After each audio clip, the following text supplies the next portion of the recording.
Hey everyone, and welcome. Today, we're going to create something that is just wow. We're talking about a meal that feels so luxurious and elegant, but believe it or not, is actually pretty simple to pull off. Just imagine tender, juicy kofta swimming in this rich, creamy tahini sauce, and right next to it, a bed of the most beautiful two-toned basmati rice. And yeah, we're gonna make it all from scratch. You know that feeling, right? You want to make something really special, something that says celebration, but then you think about the hours and the stress, and suddenly, takeout sounds pretty good. Well, what if I told you that you can have that show-stopping meal without spending the entire day in the kitchen? That's exactly what we're going to do. I'll be right here with you, walking through every single step. We're going to make this fun, totally stress-free, and I promise you the result is going to be spectacular. Okay, you ready? Let's get cooking. So every amazing feast needs a star of the show. And for us, it's this kofta with tahini tray. This isn't just your average kofta. Oh, no. This is a dish that's cozy, it's rich, and it's absolutely going to have everybody begging you for the recipe. All right, let's talk ingredients. We're starting with about a kilo of minced meat. Now, here's my little secret. I always use half lamb and half beef. The lamb gives you this incredible, rich flavor, and the beef gives it the perfect texture.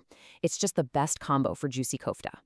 Then we need our aromatics, 1 large onion and about half a bundle of parsley, both chopped up nice and fine, plus a couple cloves of garlic. And that optional hot pepper? Don't even worry about heat. It's not about making it spicy, it just adds this beautiful, warm background aroma.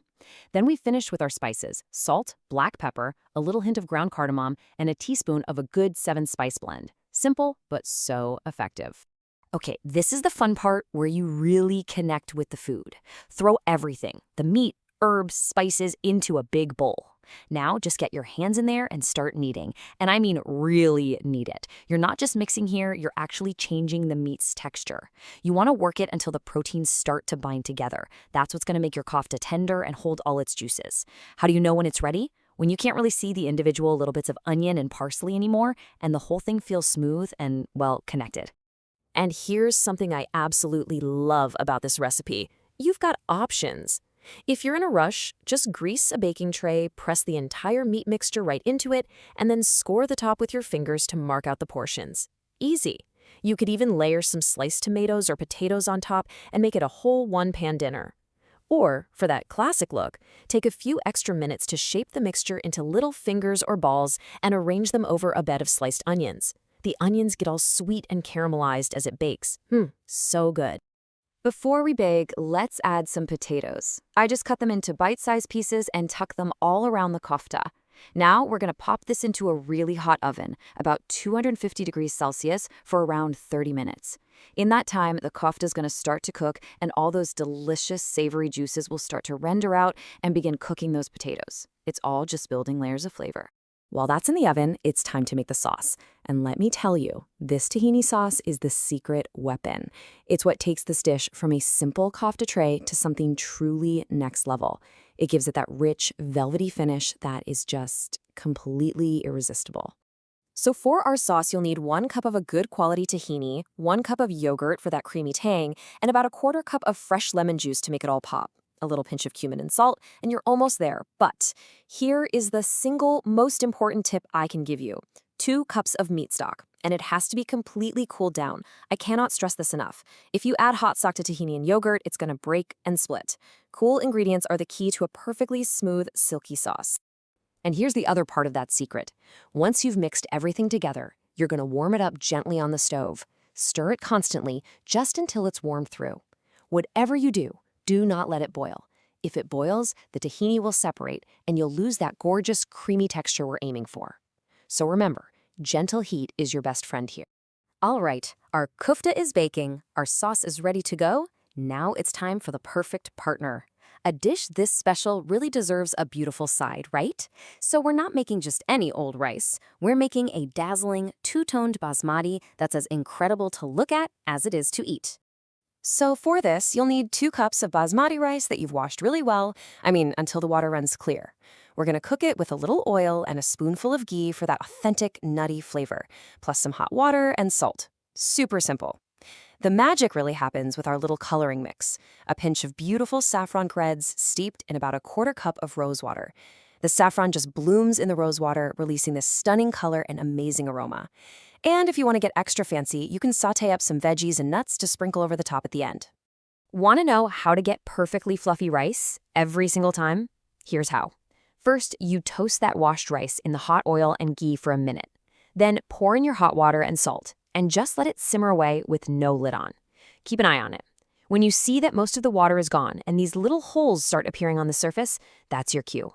Add one last little pat of ghee on top, clamp on a tight-fitting lid, turn the heat down as low as it can possibly go, and walk away for 20 minutes. And I'm serious about this, do not lift that lid. That steam is what's making every single grain perfectly cooked and fluffy. So, the rice is perfectly steamed and fluffy. But you're probably wondering, how do we get that gorgeous, fancy restaurant look with the yellow and white grains all mixed together? Well, it's actually so much easier than you think. So after the rice has finished its 20-minute steam, take it off the heat. Now, take your saffron-infused rosewater and just gently drizzle it over a few spots on top of the rice. Don't mix it.